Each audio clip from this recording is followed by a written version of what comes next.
Sir 'మంచు ఫ్యామిలీలో' ఇంకా గొడవలు తగ్గలేదు సార్. ఇంకా ఇంకా జరుగుతూనే ఉన్నాయి. నిన్న ఒక ఇన్సిడెంట్ జరిగింది. ఇదైతే చాలా ఫన్నీగా సోషల్ మీడియాలో అయితే మీమ్స్ కూడా పెట్టేసుకుంటున్నారు సార్. అదేంటంటే చక్కెర గొడవ. అంటే మనోజ్ ఇంట్లో పార్టీ జరుగుతుండగా విష్ణు వచ్చి చక్కెర పోసి ఆ జనరేటర్ పని చేయకుండా చేసి మొత్తం ఆ పవర్ ఆఫ్ చేసేలా చేశాడని చెప్పేసి కూడా మంచు మనోజ్ ఎళ్లి కంప్లెయింట్ చేశాడు సార్ పోలీస్ స్టేషన్‌లో. ఇప్పుడు ఇది కూడా చర్చనీయాంశంగా మారింది. ఏంటి గొడవలు మరి ఈ విధంగా కొట్లాడుకుంటా అని చెప్పేసి. అసలు ఏం జరిగింది? మీరేం చెప్తారు సార్ దీని గురించి? ముందు 'మంచు మనోజ్' ఏం చెప్పాడో చూద్దాం. 'మంచు మనోజ్' మీడియాకి ప్రెస్ నోట్ కూడా రిలీజ్ చేశాడు. అదేందంటే నిన్న వాళ్ళ మదర్ బర్త్‌డే అని, ఆ మదర్ బర్త్‌డేకి పార్టీ ఇచ్చాడు మనోజు. పార్టీ ఇచ్చినప్పుడు ఆ పార్టీ జరిగితే మదర్‌కి అతనికి మధ్య కొంత ఇంటిమసీ పెరుగుతుంది. వాళ్ళిద్దరిని విడదీయాలని విష్ణు అనుకున్నాడు. అందుకని ఆ పార్టీని చెడగొట్టాలని విష్ణు ప్లాన్ చేసి, వీళ్ళు బయటికెళ్ళిన టైంలో చూసి విష్ణు కొంతమంది బౌన్సర్‌లను తీసుకొచ్చి చక్కెర, షుగర్ కలిపిన డీజిల్‌ని జనరేటర్‌లో ఎందుకంటే అక్కడ పవర్ లేదు. జనరేటర్‌తో పవర్ నడుస్తుంది. సో, జనరేటర్‌లో ఈ డీజిల్ పోసాడు. షుగర్ కలిపిన డీజిల్. దానివల్ల జనరేటర్ ఎరేటిక్‌గా మారింది. అంటే అప్స్ అండ్ డౌన్స్‌గా పవర్ పోవడం, మళ్ళీ ఇది ఆన్ అవ్వడం, ఆఫ్ అవ్వడం ఇలాగా వస్తుంది. దానివల్ల మాకొక్కసారిగా భయాందోళనలు నెలకొన్నాయి ఇంట్లో. ఎందుకంటే బంధువులున్నారు. మా మదర్ ఉంది. 9 నెలల బేబీ ఉంది. మా అత్తమామలున్నారు. వీళ్ళంతా భయాందోళనకు లోనయ్యారు అని మనోజ్ చెప్పాడు. ఇది క్లియర్‌గా మమ్మల్ని హత్య చేయాలని విష్ణు ప్లాన్ చేశాడు. అందుకని నేను కంప్లెయింట్ కూడా ఇస్తున్నాను విష్ణు మీద. నాకు ప్రాణాలకి ప్రమాదం కూడా ఉంది ఈ విష్ణు వల్ల అని ఇచ్చాడు. సో, మామూలుగా ప్రతి ఫ్యామిలీలో గొడవలు సాధారణం కావచ్చు. కానీ వీళ్ళ ఫ్యామిలీ ఇది వెబ్ సీరీస్ లాగా వెళ్తుంది. రెండోది క్రైమ్ కామెడీ అంటారు. జాన్రా మన 'రామ్ గోపాల్ వర్మ' తెలుగులో ప్రవేశపెట్టాడు 'మనీ మనీ'. ఈ క్రైమ్ కామెడీ అంటే క్రైమ్ జరుగుతుంది, కామెడీ కూడా వస్తుంది. అలాగా 'మోహన్ బాబు' ఫ్యామిలీ అంతా కూడా ఇప్పుడు క్రైమ్ కామెడీ జాన్రాలకి ఎళ్ళిపోయిందనమాట. అంటే కుటుంబ కథా చిత్రంగా ఉండి క్రైమ్ ఫ్యామిలీ డ్రామా కాస్త క్రైమ్ కామెడీ లాగా అయిపోయింది. అది కూడా బ్లాక్ హ్యూమర్ అంటారు. బ్లాక్ కామెడీ అంటారు. అట్లాంటి ఒక బ్లాక్ కామెడీలకే ఇది వెళ్ళింది. బ్లాక్ కామెడీ అంటే జనాలకంతా కామెడీ గాని, వాళ్ళకది ఇబ్బందిగానే ఉండొచ్చు. మనకు కామెడీ అనిపిస్తది. చక్కెర కలపడం ఏంటి? డీజిల్‌లో చిన్నపిల్లల ఆటలాగా ఉంది ఇది. సిల్లీగా ఉంది.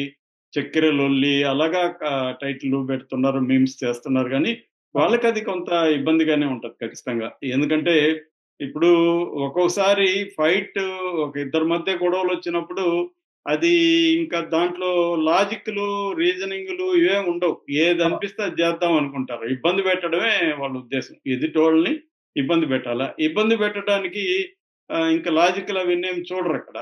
ఇది చేయొచ్చా? ఇది చేయకూడదా? అనేదేమి ఉండదింక అక్కడ. ఆ క్రైటీరియా పోతుంది. ఆ క్రైటీరియా ఒక్కసారి పోయి ఇది పబ్లిక్ అయిపోయినాక వివిధ కోణాల్లో అది ఎక్స్‌ప్రెస్ అవుతుంది. వివిధ యాంగిల్స్‌లో అది ఎక్స్‌ప్రెస్ అవుతుంది. సో, వీళ్ళు నిజానికి దాన్ని పరిష్కరించుకునే వైపుగా చూడాలి గానీ, అది రోజు రోజుకి పెద్దదిగా చేసుకుంటున్నారు. ఇప్పుడేమో విష్ణు గూడా మొన్న ప్రెస్ మీట్ పెట్టి నా మనసుకు దగ్గరైంది జెప్తాను అంటే అందరూ ఏమనుకున్నారంటే, విష్ణు ఏదో పెద్దవాడు గదా! కుటుంబ పెద్ద గాబట్టి 'మోహన్ బాబు' తర్వాత దీన్నేదో సాల్వ్ జేయడానికి ఏదో ప్లాన్ జేస్తున్నాడు అనుకున్నారు. అతనింత సిల్లీగా ఇది నిజమైతే, నిజమో కాదో మనకు తెలీదు. ఎందుకంటే విష్ణు వైపు నుంచి మనకు స్టోరీ తెలీదు. విష్ణు నిజంగా అలా చేశాడా లేదా తెలీదు. ఇతను కావాలని చెప్తున్నాడా తెలీదు. ఏదేమైనా ఒక సిల్లీ రీజన్ లాగా ఉంది. ఇదేందిది జనరేటర్‌లో పోయి ఇతనికి ఎలా వచ్చింది బ్రదర్ నీకీ సూపర్ ఐడియా ఇవన్నీ కూడా అడుగుతున్నారు. అంటే మనకెవరికి కూడా నిజానికి రాదు గదా! జనరేటర్‌లో షుగర్ కలిపితే అంటే ఇది పోస్తే ఇదవుతుందని మేబీ అతను ఇన్నోవేటివ్‌గా, క్రియేటివ్‌గా ఉంది అతని హరాస్మెంటు. మామూలుగా కొన్ని రకాల సినిమాల్లో చూస్తుంటాం మనం. హారర్ థ్రిల్లర్ సినిమాల్లో ఎవరినైనా ఇబ్బంది పెట్టాలనుకున్నప్పుడు ఇట్లాంటి విచిత్రమైన పనులంతా చేస్తున్నారు. అంటే కొద్దిగా క్రూక్డ్ మెంటాలిటీయా వీళ్ళది అన్నట్టుగా అయిపోయిందనమాట ఇది. వీళ్ళ మామూలు గొడవలు కూడా జరుగుతాయి గానీ, ఇదేదో విచిత్రంగా ఉంది. సిల్లీగా గూడా ఉంది.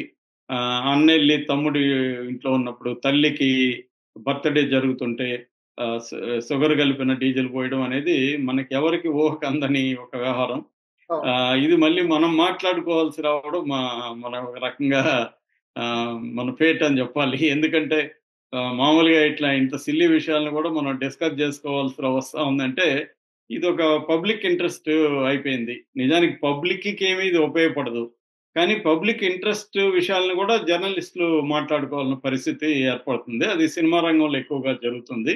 సో, ఓవరాల్‌గా దీని నుంచి మనం ఏమన్నా నేర్చుకోవాలంటే ఖచ్చితంగా నేర్చుకోవాలి. ఏం నేర్చుకోవాలంటే నెగెటివ్ లెసన్స్ అంటారు మామూలుగా. నెగెటివ్ లెసన్స్ గూడా ఉంటాయి. అంటే ఏమి నేర్చుకోకూడదో మనం తెలుసుకోవాలి. అంటే ఒక అన్నదమ్ముల మధ్య గొడవల్ని ఇలాంటివి మనం నేర్చుకోకూడదు అనేది మనం వీళ్ళ నుంచి నేర్చుకోవాలి. అంటే ఇలా చేయకూడదు అన్నదమ్ములు.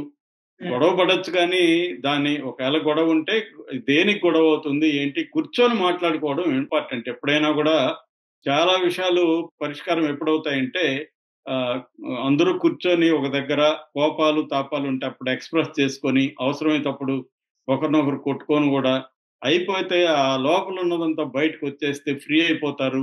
సరే ఇప్పుడేం చేద్దాము? అయిపోయింది, అయిపోయింది. నీది తప్పు, నాది తప్పు అని అరుచుకుంటారు. అంతా అయిపోతుంది. అయిపోయినాక ఇప్పుడేం చేద్దాం?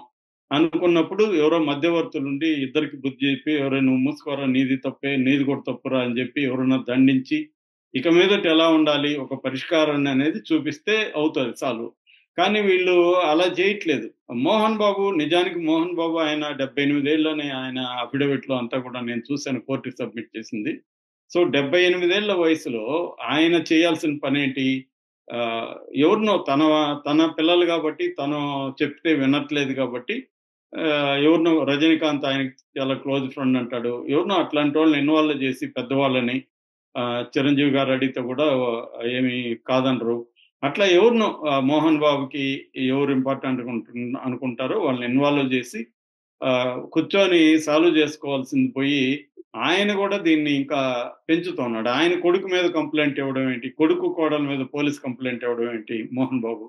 సో, ఆ స్థాయి తెచ్చుకోకూడదాయన. తెచ్చుకొని మళ్ళీ మీడియా మీద మాట్లాడితే లాభమేంటి? నువ్వెళ్లి బయటికెళ్ళి కొడుకు మీద, కోడల మీద కంప్లెయింట్ ఇచ్చినాక మీడియా రిపోర్ట్ చేస్తుంది. ఎందుకంటే ఇది పబ్లిక్ ఇంట్రెస్ట్ ఉన్న విషయాలు. మీడియా పనేంటి? పబ్లిక్‌కి ఉపయోగపడేవి రిపోర్ట్ చేస్తుంది. పబ్లిక్‌కి ఆసక్తి ఉన్న అంశాలను గూడా మీడియా రిపోర్ట్ చేస్తుంది. పబ్లిక్ ఏవి ఎక్కువ చూస్తుంటే దానిపైన మీడియా ఇది చేస్తుంది. కాకపోతే మీడియా అతి కూడా బాగా పెరిగింది. దేనికి ఇంపార్టెన్స్ ఇవ్వాలి, దేనికి ఇంపార్టెన్స్ ఇవ్వకూడదు అనేది విచక్షణ మర్చిపోయి వ్యూసు లేదా టీఆర్‌పీ శాటిలైట్ ఛానెల్స్ అయితే టీఆర్‌పీ, యూట్యూబ్ ఛానెల్స్ అయితే ఆహ్, వ్యూసు, వెబ్‌సైట్‌లయితే ఎన్ని క్లిక్సు పేజ్ క్లిక్ అంటారు. ఎన్ని సార్లు పేజ్ క్లిక్ అయితే వాళ్ళకి దాన్ని బట్టి యాడ్ రెవెన్యూ వస్తది. సో, ఇలాగా యాడ్ రెవెన్యూ బేస్ అయి ఉన్నాయో దానికోసం ఈ సెన్సేషనలైజ్ చేయడం, లేనిపోనిది చేయడం అనేది జరుగుతుంది. కానీ ఇక్కడేందంటే వీళ్ళే ఫీడింగ్ ఇస్తున్నారు మీడియాకి. మీడియా సైలెంట్‌గా ఉన్నా ఇప్పుడు మీడియా సైలెంట్‌గా ఉంది 2 రోజుల నుంచి వీళ్ళ పట్ల లేదు. ఎందుకంటే అది మన అల్లు అర్జున్ వైపు టర్న్ అయిపోయింది. అవును. టర్న్ అయిపోయినప్పుడు వీళ్ళు సైలెంట్‌గా ఉంటే ఇంక వీళ్ళని మర్చిపోతుంది మీడియా. మీడియా ఏం పట్టించుకోదు. కానీ వీళ్ళు గమ్మున ఉండట్లేదు గదా! మళ్ళీ ఏదో ఒకటి జేస్తున్నారు. మోహన్ బాబు వెళ్లి సారీ జెప్పాడు ఆ రంజిత్‌కి. అది న్యూస్ అయింది. దాన్ని కవర్ జేస్తారు. అట్లాగే వీళ్ళిద్దరూ మళ్ళీ గొడవ పడ్డారు. అది న్యూస్ అయింది. అట్లాగే మనోజు భూమా మౌనికారెడ్డి ఆళ్ళగడ్డకెళ్ళి రాజకీయ పార్టీలో చేరబోతున్నారు. సో, వీళ్ళే ఫీడ్ ఏదో ఒకటి ఇస్తున్నారు మీడియాకి. సో, ఇస్తూ మళ్ళీ మీడియా పైన పడి ఆడిస్తున్నారు. మీడియా ఏదో మమ్మల్ని ఇది చేస్తుందని మోహన్ బాబు బాధపడుతున్నాడు.